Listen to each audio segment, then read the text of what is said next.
Teams and communicating within the team. Teams are everywhere. They are present in school, sports, and in the workplace. We will use a series of examples to show the dynamics within teams as well as potential problems which arise in teams.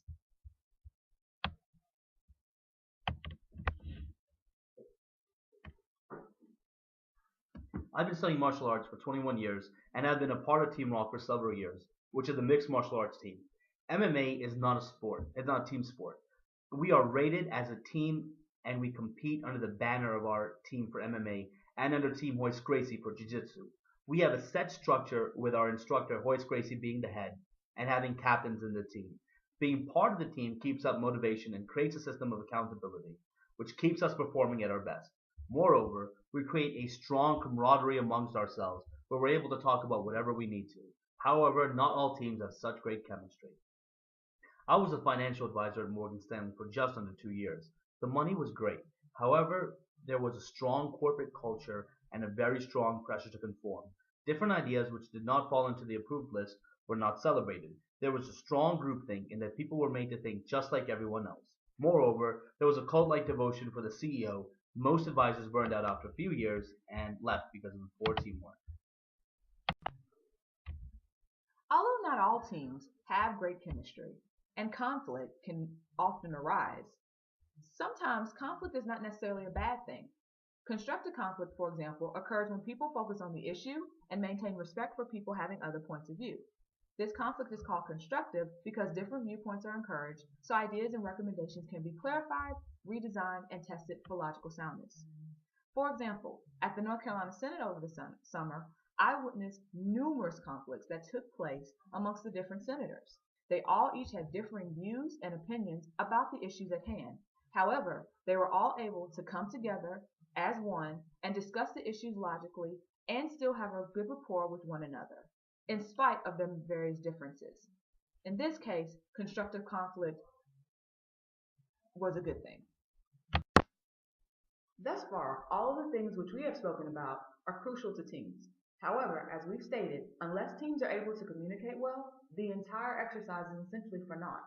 Communications refers to the process by which information is transmitted and understood between two or more people. Understanding is a crucial element because if the communication is not understood or presented in a way which can lead one to understand, then the communication is not effective. And recall from our earlier discussion, efficiency does not equal effectiveness. There are numerous times when we have been members of a team where there was a lack of communication.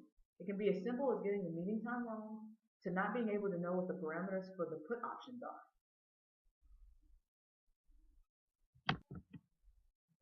The most important part of communication between teammates is making sure that we are all using the same language literally. We must all have the ability to know what the message being sent means, and we must know it to a proficient level. Study groups in law school serve as a crucial part of the education and analysis process. It is crucial for the group to have cohesion. The more cohesive the team is, the more motivated the team is. And the more motivated each individual person is, the more they are to give their input into the team. Moreover, social support is great in highly cohesive groups. When all members of the group come to having already read the cases and understand the analysis, then we can begin case synthesis. We are able to go over essay prompts and complex multiple choice questions, and because we are cohesive, we are more inclined to help out as much as we can. However, when trust is missing, then the group is not going to work well. Trust refers to positive expectations one person has towards another person in situations involving risk. A high level of trust is attained when a person is in a situation where others can hurt them. However, one knows that the other will not be harmed. Trust can be a real problem in study groups, especially when we stop trusting our group members, fearing that they may be sharing something with people outside of the group. Shahzeel can tell you a lot about breaches of trust at Morgan Stanley. There were numerous times when I was not comfortable sharing solutions I had with my seniors because I did not trust that they would credit me with the solution. As a financial advisor, trust truly is the lifeline. As cliched as that sounds, if there is not trust within your managing group about how the assets under management are being handled, this creates a rather contentious environment. Normally, we found ourselves in a situation where we may not trust our teammates, but the rewards are so great that we continue to be cuffed by the golden handcuffs.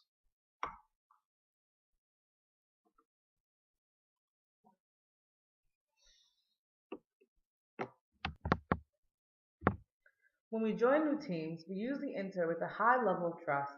In organizational settings, it is not uncommon for people to believe that their teammates are competent. An example of this is when I had to work on a project for a production that was supposed to go to the SEC.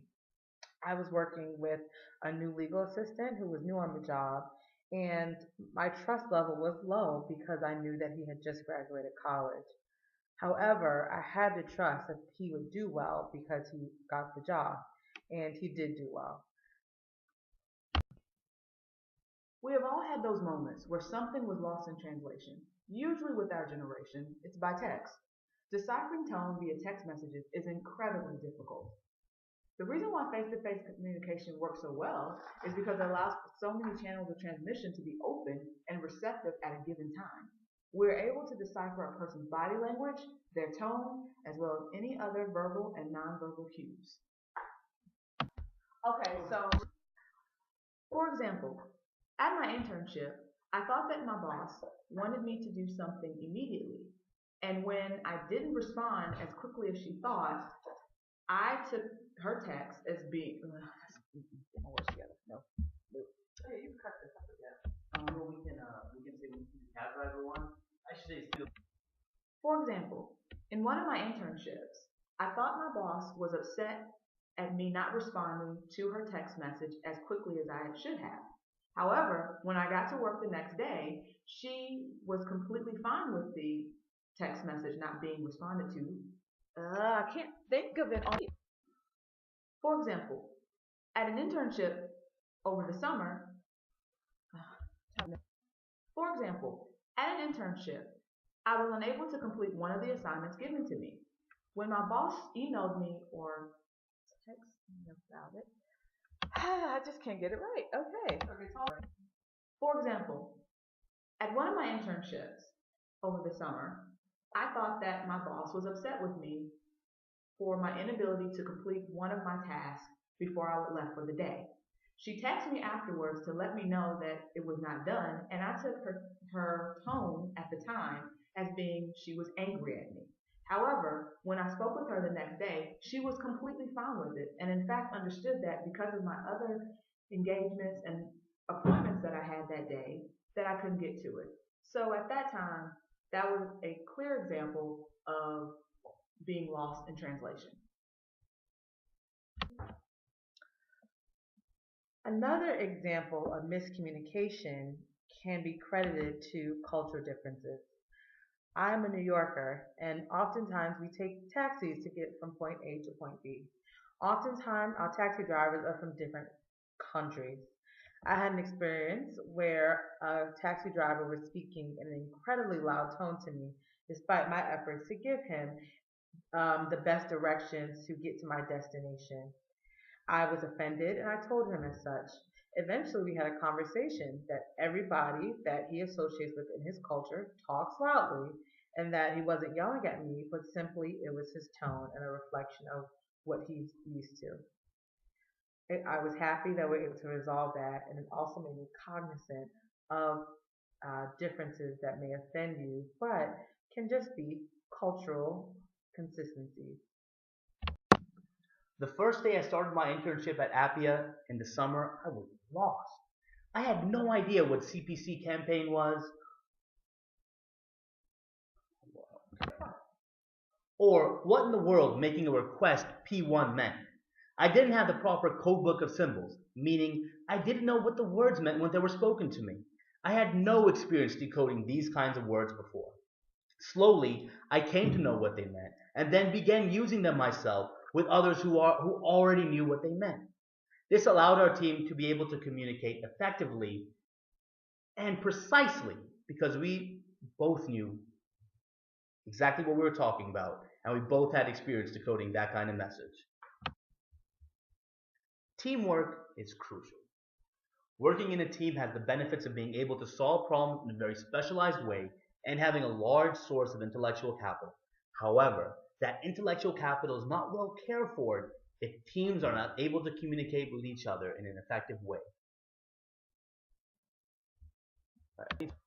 As the old adage goes, there is no I in teamwork.